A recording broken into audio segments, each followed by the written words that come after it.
네.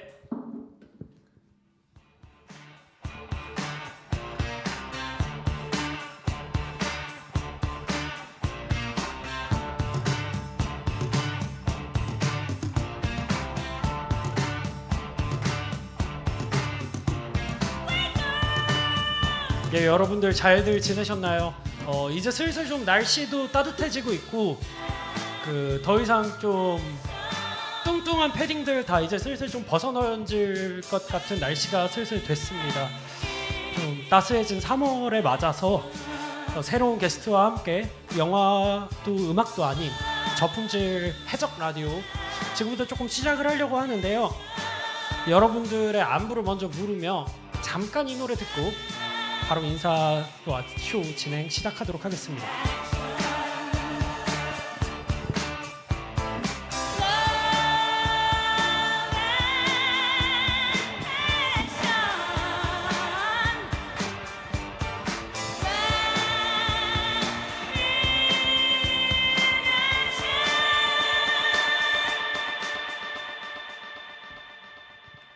네, 여러분들 잘 지내셨습니까?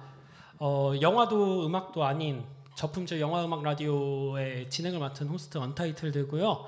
3월을 맞아서 새로운 게스트 뉴페이스와 함께 쇼를 좀 진행해 보려고 합니다. 직접 자기소개 한번 부탁드리시죠.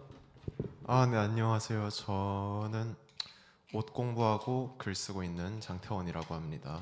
네, 사실 이제 뭐 태원 씨, 여기서 공식적인 호칭은 태원 씨지만 이 친구와는 벌써 이제 횟수로 한 5년 가까이 이제 알고 지낸 사이다 보니까 뭐 같이 기울인 술잔도 많고 뭐 이 친구 집에서 신세도 많이 지고 뭐 참 여러모로 민폐인 인생들을 많이 좀 살았었는데 예, 이 친구 덕분에 옷에 대해서 저는 알게 됐고 또 이 친구는 저 덕분에 또 영화를 알게 되고 또 서로 공통 분모인 음악이라는 또 취향도 있어서 한 번쯤은 라디오에 꼭 초대를 시켜보고 싶었던 그런 게스트였습니다.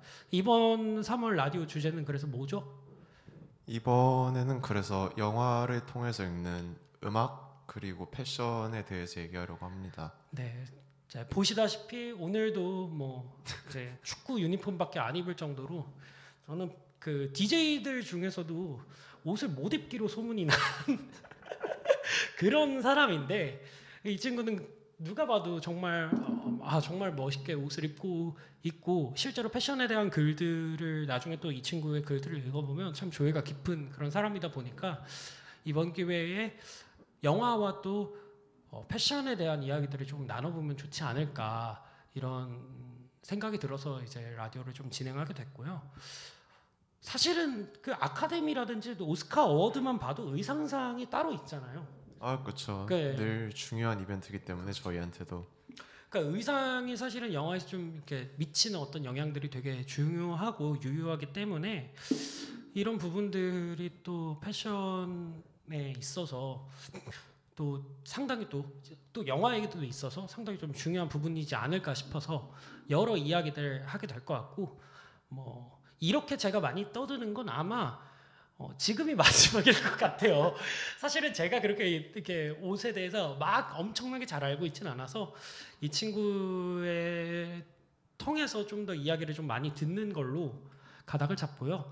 첫 곡은 뭐 이제 전자음악을 좋아하는 여러분들이라면 모두 다 알고 있는 그 이름, 그 조르지오 모르도의 나이트 드라이브 먼저 듣고 이 영화와 음악 그리고 패션에 대한 이야기 이어가겠습니다. 네.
조르지 무더의 나이트 드라이브 먼저 듣고 오셨고요. 이 노래가 담긴 영화는 그 1980년도 작품 폴 슈레이더 감독의 아메리칸 지골로라는 영화죠, 그렇죠? 태원 씨 픽이었잖아요, 그렇죠? 아, 그렇죠. 그 뭐 이렇게 고른 이유가 혹시 있을까요, 이 영화를? 아메리칸 지골로를 고른 이유는 사실 이 영화의 의상 감독이 이제 아주 유명한 사람이죠. 그 조르지오 아르마니인데요. 조르지오 아르마니가 자기의 레이블을 1975년에 시작했어요. 아, 네네. 그러고 지금처럼 막 이제 아르마니 제국, 아르마니 엠파이어 이런 식으로 부르기 전에 초창기의 아르마니가 이 영화를 통해서 사실 엄청난 마케팅 효과를 누렸고 이 이후에 이제 할리우드 쪽에서 아주 괄목한 많은 성과를 거뒀는데 그런 거를 차치하고서라도 영화 안에서 보여지는 이제 아르마니 특유의 수트의 모습이 굉장히 멋있고 이제 캘리포니아를 배경으로 하는데 거기랑 너무 잘 어우러지는 영화였기 때문에 선정했습니다. 그 사실 그 아메리칸 지골로가 우리나라에서 수입이 처음 됐을 때는 아메리칸 지골로라는 그 이름으로 수입이 안 됐었어요. 맞아, 지골로가 아니라 뭐였죠? 그 다른 뭐 약간 예, 멋쟁이 약간 이런 느낌의 플레이보이 약간 이런 느낌으로 아마 이렇게 수입이 됐었을 텐데, 근데 제 기억에 그 사실 그 영어를 잘 아시는 분들은 알겠지만 지골로라는 그 워딩 자체가 그 남창이라는 의미잖아요. 그러다 보니까 이제 그 당시 보수적이었던 한국 사회에서는 좀 통용되기가 좀 어려웠었던. 근데 솔직하게 이거 약간 소신 발언인데 그 타이틀에 비해서 이렇게 뭔가 그렇게 자극적이지는 않은 그런 영화예요. 아, 그쵸. 사실 막 어쨌든 주인공이 실제로 남창이기는 하지만은 영화 소개를 보면은 이제 뭐 인류 남창 이런 얘기가 나오는데 근데 그런 파멸적인 어떤 소개 글에 비해서는 사실 생각보다 굉장히 온건한 그쵸. 어떤 영화입니다. 그러니까 좀 더 그러니까 감독이 폴 슈레이더라 그래요. 그러다 보니까 약간 좀 이렇게 자극적이기보다는 좀 그런 것 같긴 한데, 확실히 그 아르마니도 아르마니지만 이걸 입은 사람이 리처드 기어라서 더 그 수트 자체가 좀 빛을 발할 수 있었던 게 아닌가 뭐 이런 생각도 사실 들더라고요.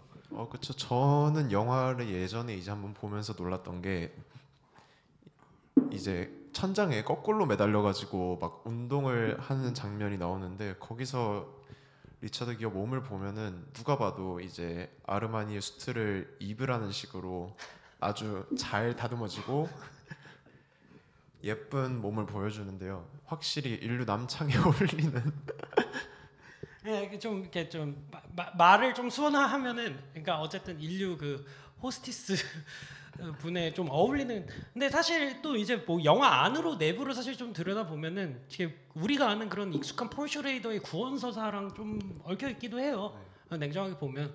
근데 그 확실히 저도 패션을 잘 모르지만 아르마니 수트가 그런 소위 얘기하는 그 뭐라 그래야 될까요? 어쨌든 이것도 소위 얘기하는 상류 사회가 사실은 소비할 수 있는 소비재로서의 인간이잖아요. 리처드 그쵸, 기어가. 그쵸. 그쵸. 그런 거로 봤을 때에 그거에 좀 걸맞는 어떤 그런 핏감과 어떤 디자인을 갖고 있다라고 생각을 좀 했었거든요, 개인적으로.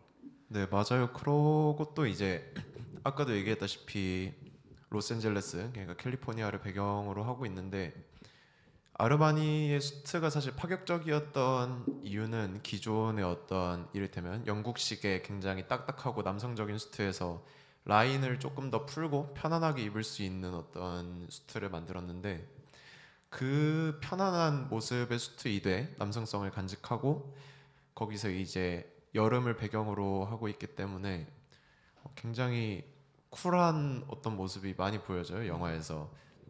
그래가지고 그 날씨랑도 잘 어울리고 리처드 기어의 모습이랑도 굉장히 잘 맞고. 근데 그런 걸 차치하고서라도 어쨌든 영화 자체 옷을 떠나서도 뭐 다루고 있는 주제가 오락성이든 뭐든 재밌는 것도 재밌으면서 어쨌든 패셔너블한 영화답게 전반적인 장면들이 다 아주 쿨하게 연출돼서 좋아하는 영화 중에 하나입니다. 맞아요. 약간 그 얘기를 들어보니까 확실히 좀 맞는 게, 아까 얘기한 대로 사실은 그 실제로 주인공 리처드 기어가 좀 상대하는 어떤 그 사람들이 다 상류층 사람들이잖아요. 네, 그러니까 뭐 그쵸. 시장 와이프, 상원 네, 의원 네. 와이프라든지 뭐 고령의 사업가 아내들을 좀 이렇게 만족시켜주는, 그럼 그 사람들의 격에 좀 맞는 그런 옷을 좀 입어야 되면서도 동시에 그 너무 또 고루하고 딱딱하게 느껴지면 안 되는 거죠, 그렇죠? 그쵸. 어쨌든 영화에서 리처드 기어가 그 이제 여성분들한테 제공해줄 수 있는 젊고 이제 그쵸. 아주 핸섬한 어떤 한 끗의 쾌락. 남자의 모습인데, 그런 모습이 굉장히 단적으로 드러나는 장면 중에 하나가 이제 리처드 기어가 자신의 아파트에서 나가기 전에 서랍을 열어가지고 자기 슈트랑 뭐 넥타이랑 그런 것들을 꺼내는 장면들이 나와요. 거기서 이제 졸지오 알마니의 택도 나오고 뭐 그러는데, 중요하죠. 어쨌든 영화에서 홍보를 해야 되니까. 간접 광고였던 거죠. 근데 그 아주 멀끔하되 고루하지 않고 그런 모습이 이제 폴슈레이드 감독이 영화에서 보여주고자 했던 이제 리처드 기어의 어떤 잘 다듬어진 젊은 남성의 모습을 정확히 투영하고 있지 않나. 전 보면서 그런 생각을 했네요. 그 마찬가지로 이번에도 좀 수트라면 수트 위에 걸치는 옷에 대한 영화들을 조금 영화에 대해서 이야기를 좀 해보려고 하는데, 이번엔 좀 제가 고른 영화죠, 그렇죠? 네. 이 영화의 사운드트랙을 먼저 조금 듣고 그 다음에 다음 영화에 대해서 이야기를 좀 해보도록 하겠습니다. 네.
프랑스와 대 후배의 라 블레스. 죄송합니다. 제가 프랑스어를 잘 못합니다. 어쨌든 간에 이 영화는 제가 고른 영화고 장피에르 멜빌 그 범죄 느와르 영화의 프랑스 대가인 장피에르 멜빌의 한국명으로 뭐 고독이라는 뭐 이야기도 있고 여러 가지 이제 한밤의 살인 그 암살자라는 제목도 있는 르사무라이라는 어떤 그런 제목으로 나온 영화고요.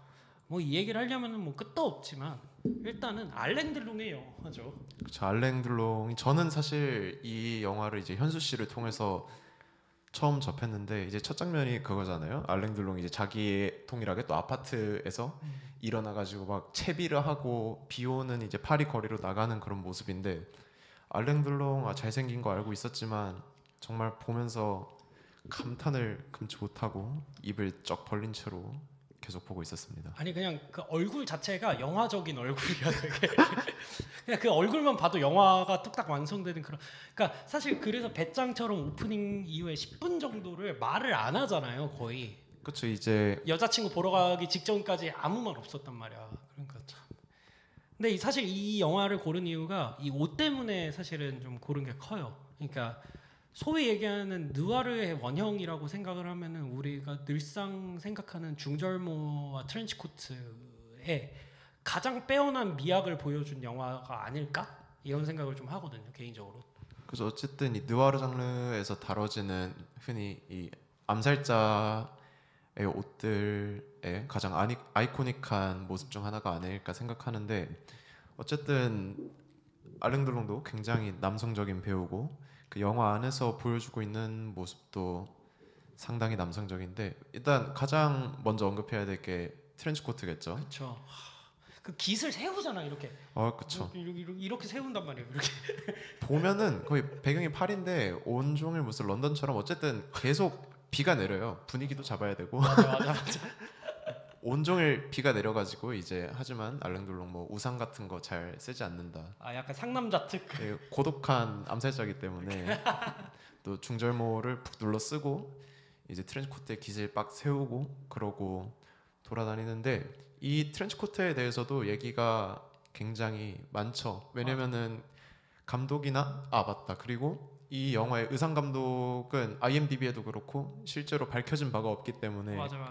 이제 그가 의상을 어디서 공수했는지 어떤 브랜드의 것인 건지 그런 거는 모두 불명이지만 보여지는 이제 뭐 단추나 소매단의 디테일 이런 걸로 놓고 보았을 때는 다들 아쿠아 큐스텀이라는 브랜드의 트렌치 코트라고 예측을 많이 하고 있고요. 그렇죠. 사실 이렇게 그 트렌치 코트의 대명사는 원래 버버리 계열을 많이 얘기하지 않나요? 그렇죠. 그리고 실제로 제가 작중의 그 인물의 이름은 기억이 안 나는데 이제 알랭 들롱을 처리하려고 온 그 금발의 사내가 있잖아요. 그 금발의 사내. 예. 그래서 아파트 안에서 이제 알랭 들롱이 그 사람을 묶어놓잖아요. 의자에 맞아요. 제압을 한 뒤에 예. 그 사람은 또 버버리를 입고 있어요. 안쪽에 그 노바체크 안감이 딱 보여서 저도 영화를 보면서 알랭 들롱도 그럼 버버리인가 했는데 조금 더 자세히 뜯어보니까 버버리의 것은 아니고 뭐 이런저런 자료들을 보다 보니 아쿠아 큐스텀의 것인 것 같다라고 다들 얘기를 하더라고요. 그 영국 브랜드죠 아쿠아 큐스텀. 네, 그렇죠. 동일하게 영국 브랜드고. 그 영국이 트렌치 코트를 되게 잘 만드는 것 같은 느낌이 드는데 아마 그렇지 않나요? 그렇죠. 그렇죠. 왜냐하면 일단 영국군에서 온 옷이에요. 어쨌든 이 장교들이 이제 해상전을 하거나 그러면은 날씨도 험굽고 힘든데 그런 상황에서 얇때 이제 탄탄한 원단으로 방수도 어느 정도 방수 발수 기능도 갖춰져 있고 그런 데서 원형이 돼가지고 이제 이후에도 일상복으로 발전을 했죠. 왜냐면은 그 영화의 배경이 60년대쯤이니까 사실 전쟁이 끝난 지 길어야 20 몇 년이고. 그렇죠. 그래서 아직 어떤 전쟁 당시의 옷들의 흔적이 다소 강하게 남아 있는 영화였습니다. 그 사실 개인적으로 그래서 트렌치 코트를 보면서 좀 느끼는 인상이 뭐냐면 약간 이렇게 그러니까 추운데 눈 내릴 정도로 추운 건 아니죠. 네. 그런 상태에서 이렇게 비가 막 폭우가 내리는 건 아니고 이렇게 추적추적 비가 내리는데 뭐 날은 추워. 그럼 이렇게 막 궁시렁대면서 깃을 싹 올리는 거예요. 이렇게. 그러고 한 켠에 이렇게 그 신문지 같은 거 있잖아요. 네네. 이렇게 하고 궁시렁궁시렁거리면서 담배 한 대 피우면서 나가는 거죠. 그런 남자의 이미지가 저는 개인적으로 트렌치 코트를 볼 때마다 이렇게 중절부도 되게 깊게 눌렀으면은 뭔지 알아요? 이렇게 코만 딱 보이는. 그러니까 눈이 안 보이고. 눈이 안 보이는. 그리고 약간 시부렁시부렁거리면서 이제 가는 그런 사내의 모습이 사실은 저는 트렌치 코트 보면 좀 느껴지거든요. 안 그래도. 이 얘기를 들으니까 뭔가 저는 굉장히 레오스 카락스 같은 사람들도 생각이 나고 그러는데 그 아저씨는 또 트렌치 코트 그렇게 잘 안 입더라고요. 트렌치는 잘 안 입죠. 근데 그 양반도 어쨌든 뭐 파리를 배경으로 하는 영화가 많고 그쵸. 영화 안에서 이제 트렌치를 입히는 경우도 왕왕 있어가지고 문득 맞아요. 생각이 났네요. 그런 신경질적인 어떤 남자 주인공의 모습 같은 맞아요. 게 굉장히 레오스 까락스 같다. 같다라는 부분. 실제로 레오 까락스 감독이 제일 즐겨 쓰는 모자 자체가 중절모니까. 그렇죠. 본인도 정말 자주 쓰고 다니고. 그 막 유명한 썰들도 있어요. 막 이렇게 막 부산 지난번에 내한하셨을 때 막 바닷가에서 잠을 잤다 뭐 이런. 그 뭐 믿거나 말거나지만 어쨌든 뭐 그런 부분들이 있는 거고. 다음 영화 이제 슬슬 이야기를 좀 해야 될 텐데 네. 이것도 사실은 뭐 어떻게 보면 수트랑 연관이 돼 있다면은 돼 있는 부분도 있죠. 이 사람들이 입는 착장의 초기 착장들은 그게 있었으니까. 그렇죠. 네. 굉장히 연관이 많이 네. 되어 있죠. 사실 그쵸. 이 트렌치 코트 안에 입고 있는 어떤 수트에 대한 얘기를 많이 못했는데 뭐 막간을 이용해서 잠깐 얘기를 네. 하자면은 아주 영국 스타일의 엄청나게 단단한 그런 느낌의 수트는 아니에요. 저도 보면서 굉장히 헷갈렸었던 게 이게 분명히 위쪽이 단단한 게 어쨌든 이렇게 각이 잡혀 있고 그런 게 영국 수트의 특징인데 그런 건 영국 수트 같으면서도 이제 라펠이라고 하죠. 여기 이 깃이 밖으로 둥글게 나와 있으면 대체적으로 영국식, 안쪽으로 오목하게 들어 있으면은 이제 이탈리아식이라고 얘기를 하는데 그건 또 이탈리아식 같고 그런 데 있어서 굉장히 찾아보는 재미가 있었고 TMI가 많은 영화죠. 이를테면은 뭐 알랭돌롱이 차고 있었던 봄의 시계 마니아들도 원형을 찾지 못한 미스테리한 모델이다 이런 것들. 영화적으로 봐도 뛰어나고 의상적으로만 봐 그냥 스타일 자체가 그냥 그 둘이 이 영화에 대해서 DM으로 나눴을 때 이 친구가 딱 처음 보고서는 첫 한 2-30분 보고 저한테 처음으로 메시지 보낸 게 뭐였냐면 와 정말 섹시한 영화다 라고 그쵸. 얘기했어요. 이게 말도 없고 음악도 없어서 더더욱 섹시한 영화였던 것 같아요 정말. 알랭들롱 얼굴만으로 다 아는 거라고 쉽게 속단하기는 이를 정도로 안에 내부의 의상이라든지 프로덕션이라든지 너무 그냥 모든 것이 전륜하게 섹시한 느낌의 영화라 왓챠에 있거든요. 여러분 꼭 보셨으면 좋겠어요 개인적으로. 정말로 영화의 어떤 프로덕션 자체가 그냥 나 섹시할 거야라고 외치고 있는 것 같되 그거를 막 겉으로 브래깅하는 영화는 아니어서. 그렇죠. 이렇게 막 뽐내는 영화는 또 아니야. 이렇게 그래서 참 재밌더라고요. 저는 이 영화가 참고로 제가 이제 3,200편 정도 영화를 봤는데 별점 5개짜리를 별점 5점을 준 만점을 준 영화가 100편이 안 돼요. 그 중에. 근데 이 영화는 별점 5점짜리 영화예요. 저한테는. 근데 다시 이번에 안 그래도 봤는데도 여전히 이렇게 사람 마음을 이렇게 막 끓게 하는 차가운 끓음 같은 그런 영화가 있습니다. 그렇죠. 우리가 이제 세 번째로 좀 이야기를 해볼 영화도 사실은 이 사람들도 뭐 재질도 다르고 사실 뭐 가격대도 다르지만 어쨌든 그 옷을 좀 재밌게 입는 분들의 이야기죠. 네. 그 더 후의 벨보이 먼저 듣고 그 다음 작품에 대해서 이야기해 보도록 하겠습니다.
Keep my lip buttoned down. Carry this baggage out. Always running at someone's bleeding ill. You know how I feel. Always running at someone's ill.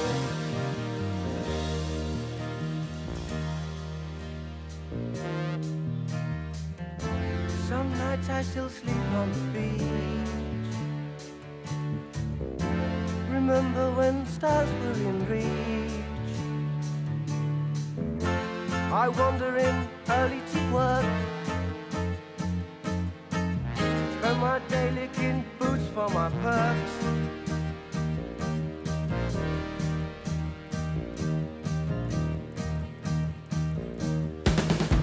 A beach is a place where a man can feel he's the only soul in the world that's real.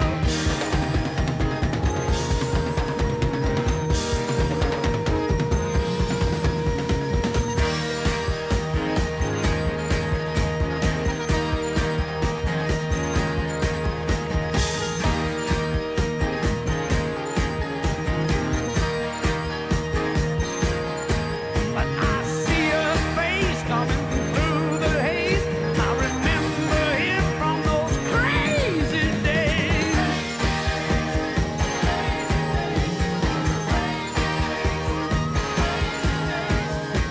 Ain't you the guy who used to set the pace in, riding up in front of 100 faces?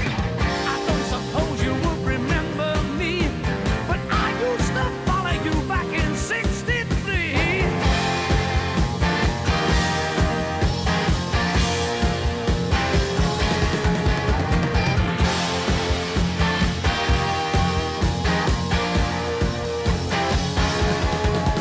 They've all often changed, but when I look in your eyes, you could learn a lot from a life like mine. The secret to me, it ain't flown like a flag. I'll carry it behind this bleeding little badge. What says, I gotta get running now. Keep the lip buttoned down. Tear the bloody baggage out. Always running at someone's ear. You know how I feel. Always running at someone's ear.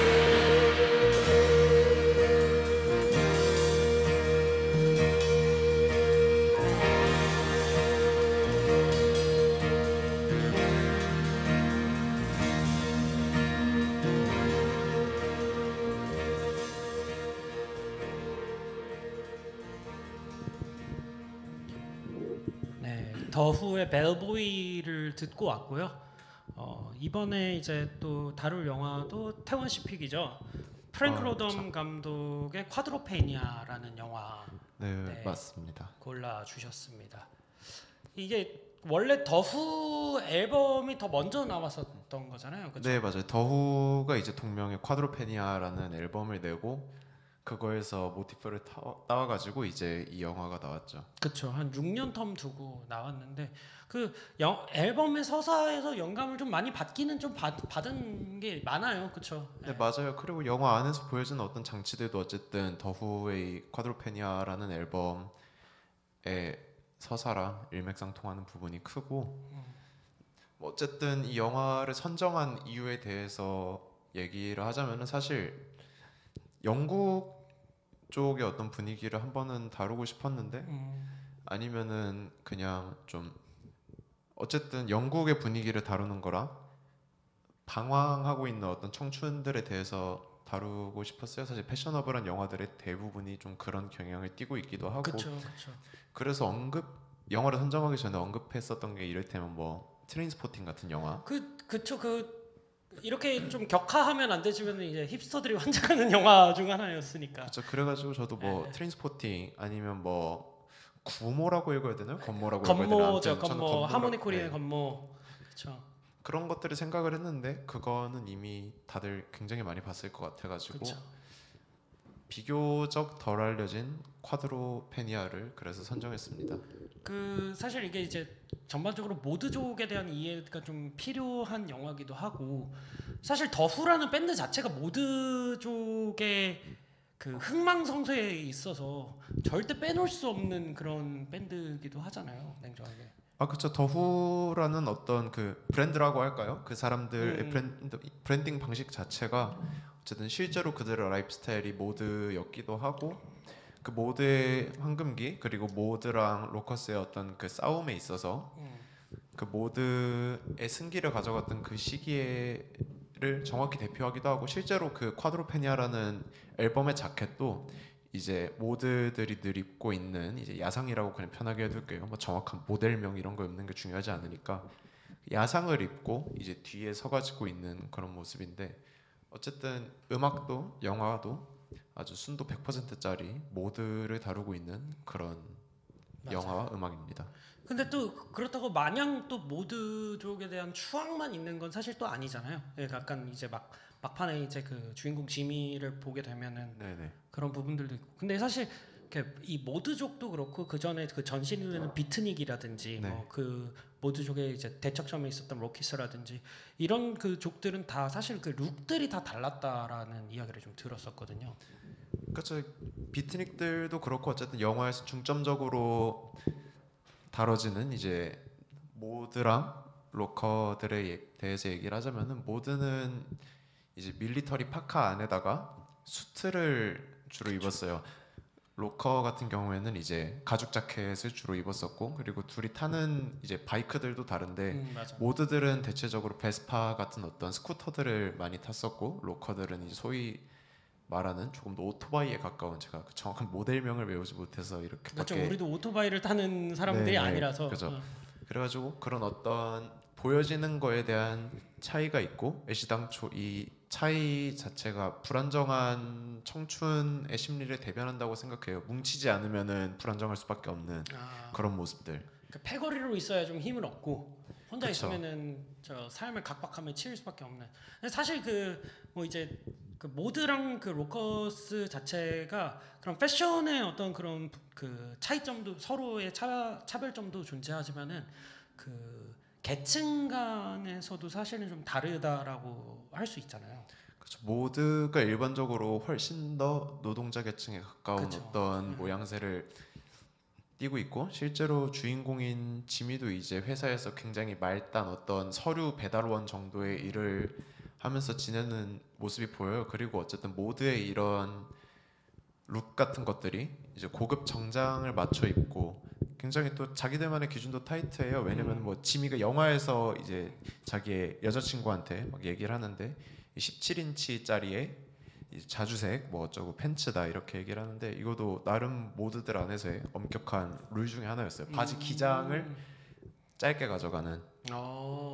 바지 기장을 짧게 가져가는. 네네 17인치 해가지고 이제 흔히들 이제 정장에서 모닝컷이라고 얘기를 하는데 앞이 이렇게 바지 앞단이 나와 있고 구두 위에 얹혀졌을 때 딱 접히는 그런 느낌이 아니라 구두보다 조금 더 높게 그래서 주름 없이 쫙 떨어지는 그런 슬림한 실루엣을 모두들은 즐겨 입었었죠.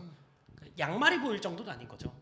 아슬아슬하죠. 그러니까 이렇게 걸으면 살짝 이렇게 실루엣이 비칠 정도는 되지만 어쨌든 간에 딱 핏감이 떨어져서 타이트하게 좀 떨어지는 그런 기장이라는 거죠. 네네. 지금 뭔가 현대로 넘어와서 우리가 생각하는 슬림핏에 아주 딱 떨어지는 슬랙스 같은 거를 생각하시면 좀 편할 것 같아요. 그 말 하면은 저 예전에 그 학창 시절 교복 핏이 또 떠올리거든요. 저 그거랑 유사하다고 볼 수 있을 것 같아요. 사실은. 사실 모드족들의 어떤 생활 양식이 어떻게 보면 우리가 그 왜 학창 시절에 교복을 얼마나 기장을 줄이고 그 단을 얼마나 줄이냐의 그 정치학이랑도 사실은 좀 연결이 돼 있다는 인상도 있어요 개인적으로. 그쵸. 이 뭐랄까 길고 펑퍼짐한 바지는 쿨하지 못하다는 그 집단적 관념에 대해서. 지금은 모르겠어요. 지금 우리가 학교를 다니는 게 아니니까 자꾸만 세트는 또 아무래도 요즘에 이제 아무래도 좀 더 통이 넓은 그런 바지들을 선호하는 세대들이니까 뭐 다를 수는 있겠지만 적어도 저 때는 그 발목에 피가 안 통해야 될 정도. 그렇죠. 그 7통이라고 하죠. 일단 5통까지. 통이면은 발목이 안 들어갈 것 같은데. 그러니까 오통인데 대신에 이제 그 안쪽에 지퍼를 달아 놓는 거예요. 그래서 이렇게 좀 꽃 조이는 식으로. 과시를 할 때는 쫙 당기고 야. 그 다음에 이제 뺄 때는 이게 슬슬 풀어서 이렇게 좀 피가 좀 잘 통하게 하는 뭐 그런 것들도 사실은 근데 모드족의 어떤 그런 생활 방식들을 봤을 때 네. 그 어떤 우리가 생각하는 그런 학창 시절의 어떤 그런 관습들이랑도 좀 유사하다라는 지점들이 있는 것 같더라고요. 맞아요. 어쨌든 영화에서도 사실 거의 전반적으로 다뤄지는 게 일이 끝나고 스쿠터를 끌고 파티에 가가지고 술을 먹고 약을 하고 그렇죠. 그냥 공공장소에서 섹스를 하고 그런 장면들이라든가 아니면은 이제 놀러 가가지고 패싸움을 해요. 맞아요. 실제로 있었던 모드와 로커즈 사이에 어떤 싸움에 대해서 오마주를 한 장면이기도 하고 그 장면에서도 보이는 게 어떤 집단적인 방황 그리고 집단으로서 존재할 때만 자신감을 얻는 모습들. 이제 그 싸움이 끝나고 주인공인 지미가 벌금을 내고 이제 집에서 나와가지고 이제 결말부로 치닫게 그렇죠. 되죠. 거의 미치광이 아니에요. 그 정도 광인이에요. 아 그렇죠. 이제 자기의 버팀목이 되어줬었던 그 집단을 잃어버리고 자기의 이제 전 여자친구죠. 여자친구는 이제 그 무리의 실질적 리더한테 옮겨갔고 그렇죠. 자기가 우상으로 삼던 에이스페이스라는 인물이 맞아. 이제 영화에 나와요. 스팅이 연기했었나 그렇지 않나요? 그쵸 네. 맞아요. 그걸로도 유명하긴 한데 아무튼 네, 스포일러긴 하다마는 예. 아니 근데 뭐 우리가 지금 소개하는 음악 자체가 스포일러죠. 아, 그쵸 사실은. 그래서 영화의 이제 마무리로 다가가면은 그 에이스페이스 지미가 아주 추앙하고 있었던 모드족의 무리가 있는데 그 사람의 본업이 뭐냐? 결국엔 그 사람도 호텔 벨보이예요. 그래서 이 선정한 노래 제목도 일부러 벨보이라는 노래를 고른 거고 에이스페이스라는 그 화려했던 밤에 엄청 화려했던 인물이 낮에는 이제 호텔 매니저한테 막 욕 먹고 빌빌 기는 그런 모습을 갑질당하는 보면서 사람인 거죠, 그렇죠? 결국에는 아무리 겉으로 치장을 하고 뭐 쿨한 나이트 라이프를 즐기고 하더라도 현실에서는 노동자의 삶을 살아갈 수밖에 없다는 그 괴리감 때문에 결국에 지미는 이제 미치게 마지막에 되죠, 그렇죠? 미쳐버리죠. 네, 사실 그런 입장에서 지미한테 브리스톨에서의 이틀밤이 좀 좋은 그런 이틀밤은 아니었던 것 같아요, 내가 볼 때는. 그렇죠. 사실은 거기에서 어떤 화려한 밤을 보내고 싶었지만 뭐 종국에는 어쨌든 좋지 못하게 끝나기 때문에. 그러니까요. 이제 마지막 영화를 좀 우리가 그래도 시간상 조금 여유가 있어서 마지막 영화를 조금 소개를 할 수 있을 것 같은데 저기 최근에 나온 작품이죠. 그렇죠. 지금 나온 영화들 중에서 제일 가장 최근이죠. 빠르죠. 마틴 맥도나 감독의 이니셜 인벤시에 대해서 이야기를 하고 마지막 곡으로 마무리를 좀 지을 것 같은데 이제 마틴 맥도나 감독의 이니셜 인벤시는 저희들 사이에서도 사실은 좀 그 뭐라 그래야 될까요? 옷 관련해 가지고 되게 이야기가 많았었던 작품이었어요, 그렇죠? 그렇죠. 이니셜인의 벤시라는 영화가 어쨌든 정확히 이제 1923년 그러니까 아일랜드 내전 당시를 배경으로 하고 있고 영화의 배경도 전부 다 아일랜드예요. 그래가지고 아일랜드의 전통 노동자 복식이랑 영국 본토에서 건너온 이제 노동자 복식들이 여러모로 혼재되어서 나타나고 있는데 뭐 그런 고증이 잘 됐다 뭐 이런 점들도 있지만 그거랑 별개로 약간의 뭐 트리비아 같은 것들도 있죠. 콜린 파월 맞나요 배우 이름이? 네, 콜린 파월. 진짜 찌질한 연기를 그렇게 잘하는 사람 처음 봤어. 그 영화 보면서 정말 제가 다 부끄러울 정도였는데 아무튼 콜린 파월이 이제 스웨터를 작중해서 많이 입고 나와요. 왜냐면은 아일랜드는 이제 날씨가 굉장히 거치니까. 근데 그 스웨터는 이제 어떻게 보면은 웃기기도 한 게 이제 의상 감독이 아일랜드 현지에 있는 80대 이상의 노령의 이제 노동자분이 한 분 계세요. 네네. 그분한테 의뢰를 해가지고 파월이 입을 스웨터 한 벌에 핸드메이드로 100시간 이상을 쏟아 부으면서 저는 이거 농담으로 아유 감독이 돈이면 다 되는 줄 알고 노인학대 시키는 거 아니냐. 이게 100시간 작업이면은 정말 눈알 빠져요. 손도 막 덜덜 떨리고. 직접 겪어봐서 알잖아요, 그렇죠? 그렇죠. 아니 근데 그 콜린 파렐에 대해서 좀 더 얘기를 하면 저는 개인적으로 이 세 개의 그 주름 있잖아요. 이 주름이 그 사람의 그 찌질함과 그뭐 어딘가 좀 모자라 보이는 듯한 그걸 완성시키는 이상한 그 석삼자 주름이 있다고 보거든요. 아 그렇죠. 머리카락도 이제 짧게 해가지고 맞아. 이마가 다 보이는데 안검하수라고 하죠. 저도 안검하수가 있는데 뭐 표정을 지을 때마다 이제 이마가 찌푸려지고 맞아, 눈을 맞아. 크게 뜨면은 그러고 어쨌든 굉장히 궁한 모습을 보여주고 그거랑 별개로 놓고 보더라도 그 메타포들이 굉장히 좋았던 영화라고 생각해요. 맞아요. 그 아일랜드 내전에 대한 영화라고 이야기를 했다시피 네, 어떤 그러니까 사실은 정확하게 얘기해서 이 영화에서 소리도 그래서 좀 중요하거든요. 바깥에서 나오는 포 소리라든지 네 맞아요. 이런 것들이 있어서 그러니까 밖에서 벌어지는 외부 세계의 어떤 역사적인 내전이 그 영화 내부 세계에서의 그 두 친구와의 어떤 손가락을 자를 만큼의 네, 그렇죠. 그런 싸움으로 번지는 어떤 그 메타포도 사실은 빼어난데 그런 입장에서 사실은 그 뭐야 콜린 퍼렐의 대척점에 있는 인물이 또 입고 있는 그런 룩들도 사실은 또 이야기를 해볼 법도 한 것 같아요. 예. 아 그렇죠. 어쨌든 제가 그 사실 배우의 이름이나 배역의 이름을 잘 기억을 하지 못하는데 네네네. 어쨌든 작중에서 이제 콜린의 친구 역의 그 배역이신 분이 예술가잖아요. 브렌단 글리슨, 네, 브렌단 네. 글리슨. 글리슨이라고 부를게요. 글리슨 씨가 어쨌든 작중에서 이제 음악가고 정규 교육을 받지 못했음에도 불구하고 본토에서 넘어온 이제 음대생들과도 수준이 비슷하거나 뭐 그 이상 정도로 굉장히 뛰어난 예술가적 면모로 보이고 사실 영화에서 보여주는 그 다정함과 예술의 어떤 대립에서 예술을 상징하는 인물이기도 한데 그런 만큼 노동자 복식을 입고 있음에도 불구하고 굉장히 빼어난 아웃핏을 보여주고 있다. 그런 그쵸 기품이 있는. 네, 자켓과 어쨌든 웨이스트 코트, 조끼라고 하죠. 조끼, 셔츠를 늘 항상 갖춰 입고 다니는 그런 모습이 굉장히 고집스럽고 깐깐해가지고 그게 손가락을 자를 정도의 그 어떤 고집을 보여주는 것 같다고 그 저는 예술가의 느꼈어요. 어떤 고집인 거죠. 그 이제 슬슬 조금 시간이 너무 짧아요. 이게 그러니까 한 시간이 생각보다 되게 짧네요. 저도 해보니까. 그래서 저는 개인적으로 다음에 또 이제 혹여나 나오실 생각이 있으면 제가 안 그래도 제 수건 사업 중 하나가 그 술 두고 이제 그 영화 소개하면서 그 술을 보여주고 마시는 거거든요.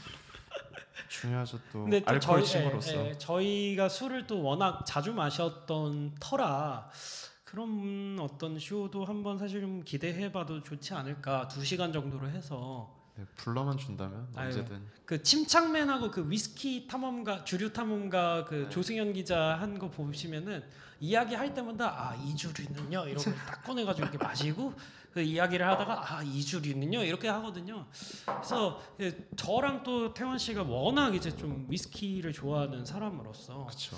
그런 한 2시간 정도 이야기를 좀 이렇게 좀 하는 것도 저는 좀 이번엔 좀 고려하려고 합니다. 하지만 여러분 5시부터 모어 브레이크스가 주최하는 또 오즈 씨와 함께하는 이제 덥스텝 쇼가 있기 때문에 저희는 이제 슬슬 조금 마무리를 좀 짓고 마지막 노래 들려드리려고 하는데 소감은 좀 어떠셨어요? 생각보다 정말 급박하게 진행된다고 느꼈고. 그렇죠. 빨라요. 템포가 빨라. 네. 시간이 좀 더 길었다면은 미처 다 하지 못한 얘기들을 하고 싶었지만 이제 마지막 음악과 함께 마무리하는 게 좋을 것 같네요. 그렇죠. 그 다음에 또 이렇게 또 둘이서 한번 대화하는 시간들을 가져고 그때는 한 2시간 정도로 해서 길게 넉넉하게 해가지고. 이야기를 하는 걸로 합시다. 그때 그러면 이제 맥주도 한 3-4병 정도 필요한 것 같은데 어쨌든 마지막으로 이거 읽어주세요. 저희 못 읽어요. 저도 사실 제가 아는 언어가 아니긴 한데 어너스트 레이세거의 당세이 디어 고트라는 노래로 마지막 저기를 하도록 하겠습니다. 여러분 빠이빠이. 즐거웠습니다.